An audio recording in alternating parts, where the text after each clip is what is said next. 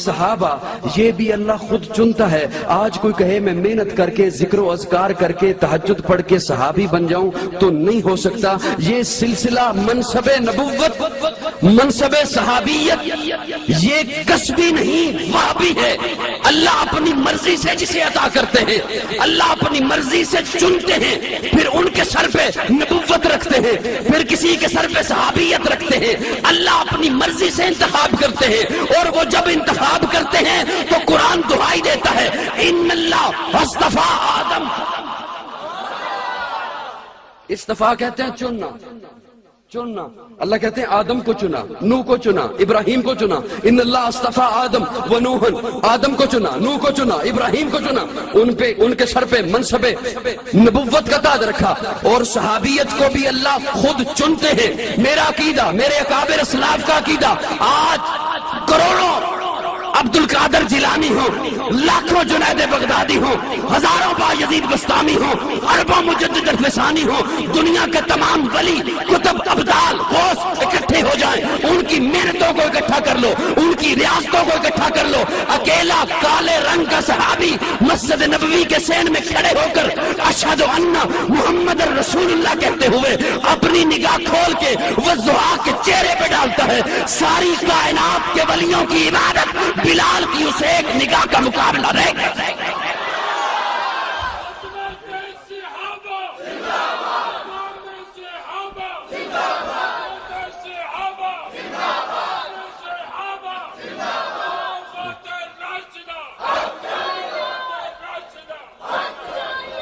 توجہ یا کہیں سے کھینچ کے لانے پڑے گی آپ کی توجہ. سب کی اللہ نے دو طبقے چنے نا، تو ان دونوں کو پھر دو انعام بھی دیے. ایک نبیوں کو چنا، ایک صحابہ کو چنا، پھر انہیں دو انعام دیے. ایک کو کہا یہ معصوم ہیں، دوسرے کو کہا یہ محفوظ ہیں. بلند آواز سے کہا. انبیاء کو چنا تو کہا یہ معصوم ہیں، اور صحابہ کو چنا تو کہا یہ کیا مانا؟ معصوم جو گناہ کے قریب نہ جائے. گناہ اس کے قریب، بولتے رہو نا، سنی ہوئی ہیں آپ نے باتیں، یہ پہلے سے سنی ہوئی ہیں. جو گناہ کے قریب نہ جائے، گناہ اس کے قریب نہ آئے. معصوم. انبیاء کے علاوہ دنیا میں کوئی معصوم نہیں، انبیاء کا طبقہ معصوم. صحابہ کو کہا یہ محفوظ ہے. کیا مانا؟ گناہ کی صلاحیت تو ہے. بڑی توجہ سے سننا. سمجھاتا یوں ہوں، ایک بچہ جا رہا ہے، کوئی بھی شرارت کر سکتا ہے، پتھر اٹھا کے کسی کو دے مارے، شرارت کر سکتا ہے، اکیلا ہے، اس کے من میں کوئی بھی شرارت آ سکتی ہے. کہیں کمرے میں بیٹھا ہے، گلاس توڑ سکتا ہے، شیشہ توڑ سکتا ہے، ٹیبل توڑ سکتا ہے، آپ کے کوئی اہم ورق پڑے ہوں انہیں اٹھا کے پھاڑ سکتا ہے، کوئی بھی شرارت کر سکتا ہے. گلی میں سے کسی کی بیل ڈور بجا کے آگے بھاگ جائے، شرارت کر سکتا ہے. لیکن اگر باپ ساتھ ہو، اگر باپ ساتھ ہو، جہاں باپ خود بیٹھے وہاں بچے کو ساتھ بٹھائے، جہاں خود جائے وہاں خود ساتھ لے کے چلے، کسی پلیٹ میں سے بسکٹ اٹھائے تو بچے کو کہو جتنا میں اٹھا کے دوں گا تو اتنا ہی کھائے گا. اب بچہ شرارت کرنا چاہے بھی تو نہیں کر سکے گا.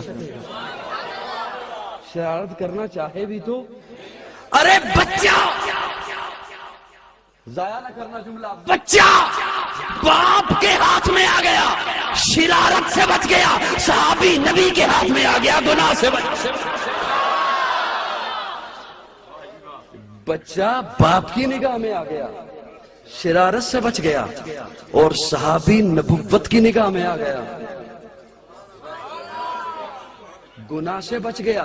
یہ دونوں طبقوں کو اللہ نے چنا. اب جو کسی نبی پہ اعتراض کرے وہ نبی پہ اعتراض بعد میں ہے، پہلے رب پہ اعتراض ہے کہ تو نے کیسا چنا. کوئی کسی صحابی پہ اعتراض کرے وہ رب پہ، صحابی پہ بات پہ اعتراض ہے، پہلے اللہ پہ اعتراض ہے کہ اللہ تو نے کیسا چنا. اور جو اللہ پہ اعتراض کرے وہ مومن کیسے ہو سکتا ہے؟